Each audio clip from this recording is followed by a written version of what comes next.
इस सेशन की अध्यक्ष सुनीता जी और पूरे राज्यभर से आए दोस्तों, 2 दिन से जो हम चर्चा कर रहे हैं, विभिन्न पक्षों में बातचीत हुई है, आप लोगों ने डिस्कस भी किया है, सवाल भी किए हैं, उनके जवाब भी दिए गए हैं। और आज ये जो आखिरी विषय है,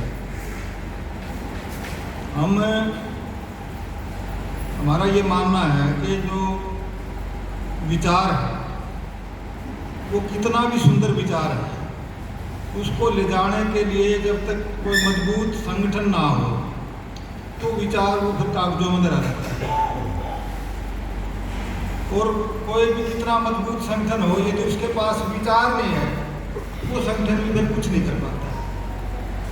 तो दोनों चीज़ों का तालमेल, विचार के साथ सांगठनिक काम, ये दोनों चीज़ों का बहुत गहरा संबंध है। हमारा जो मंच है,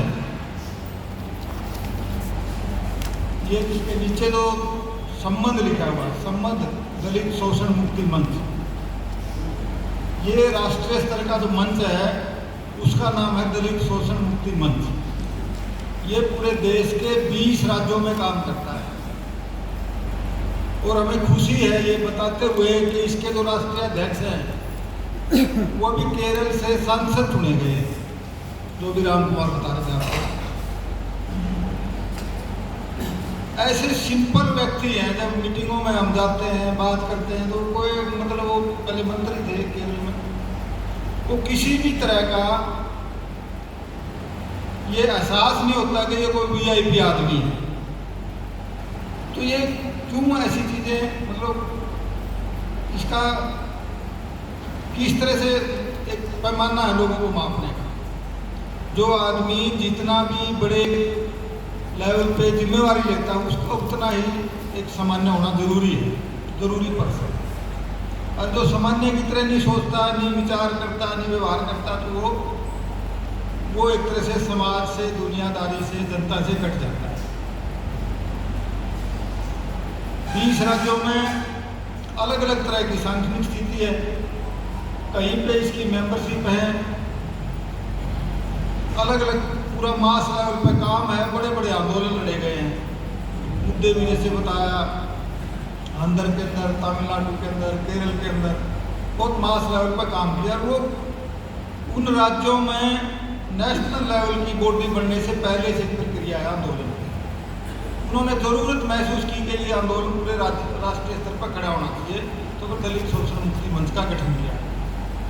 और दलित शोषण मुक्ति मंच 2004 में बना था। उसके बाद हरियाणा में भी ये महसूस किया गया, उसकी मीटिंगों में उसके कार्यक्रमों में हमें बुलाया गया, हरियाणा से भी कुछ लोगों को। तो ज़रूरत महसूस हुई कि हरियाणा में भी दलित अधिकार मंच का गठन करना चाहिए। ये नाम पर भी चर्चा की गई, बहुत सारे नाम आए, कल्याण सभा बना लो, फलाना चीज, बहुत अलग अलग तरह के नाम आए। तो अल्टीमेटली ये विचार किया गया कि दलित अधिकार मंच के नाम से हरियाणा में भी काम शुरू किया जाए। 29 नवंबर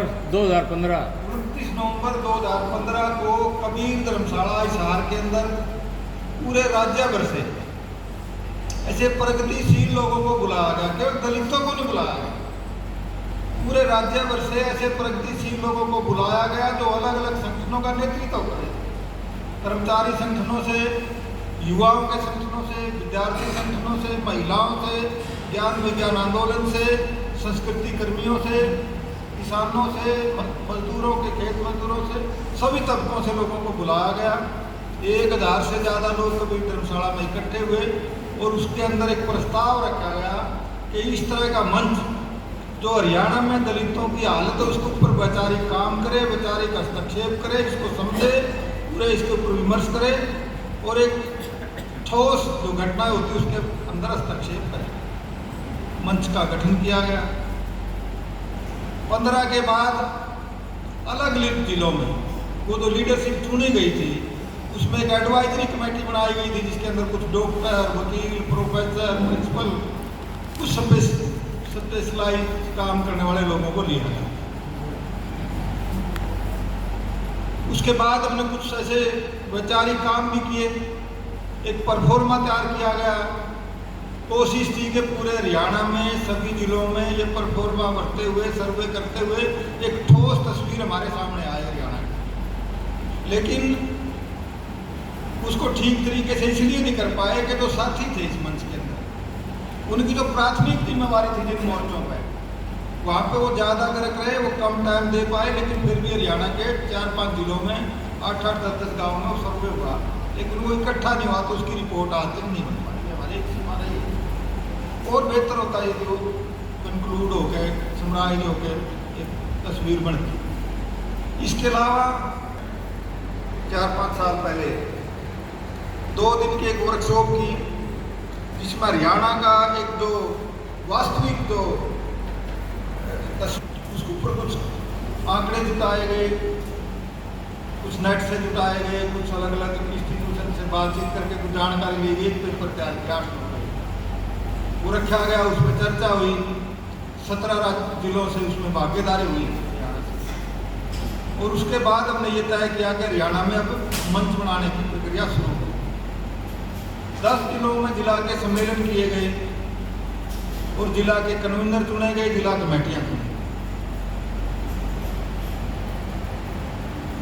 वो जो 10 कमेटियां चुनी गई थी, उन जिस तरह से उन्होंने काम करना था, उनका काम था कि आगे ब्लॉक लेवल में जाएं, ब्लॉक से नीचे गांव में जाएं और कुछ गांव ऐसे सिलेक्टेड करें जहाँ पे बाकायदा ठोस तरीके से गांव की यूनिट, गांव की कमेटी, गांव की इकाई दलित अधिकार बन सके, जो उस गांव के अंदर ठोस वहाँ की जानकारी जुटाए, वहाँ के सर्वे करे, वहाँ के मुद्दे छांटे, वहाँ पे हस्तक्षेप करे।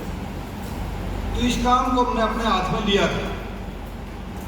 कुछ गांव में हुआ भी है, लेकिन वो व्यापक स्तर पर हम नहीं कर पाए, क्योंकि वो जो साथी थे यहाँ टाइम देने वाले, उनकी टाइम देने की बहुत सीमाएं रही। और वो धीरे धीरे जो राज्य कमेटी चुनी गई थी हिसार के सम्मेलन में, क्योंकि पहले से तो कोई अनुभव नहीं था कौन कितना एक्टिव रहेगा, किस तरह से काम करेगा। वो जो चेहरे दिखाई दिए हरियाणा में, नगर पालिका का नेता कौन है, नरेश शास्त्री, इसका नाम लिख लो। सफाई कर्मचारियों का कौन नेता है, ग्रामीण सफाई का विनोद है, इसका नाम लिख लो। इस तरह से कमेटी बनी थी। उनमें से बहुत सारे साथी ऐसे थे जो एक भी मीटिंग में नहीं आए। तो ये विचार किया गया, भाई ये तो कमेटी काम नहीं करी तो बात नहीं बनेगी, तो दोबारा से राज्य सम्मेलन किया जाए। और जब अब ये विचार करे थे दोबारा से राज्य सम्मेलन किया जाए, तो करवावा कौन? उसी कमेटी ने कराना था सम्मेलन। तो उसमें जो सक्रिय लोग थे उनकी हमने फिर वो छोटा कोर बनाना पड़ा कि ये लोग रेगुलर है, ये करो।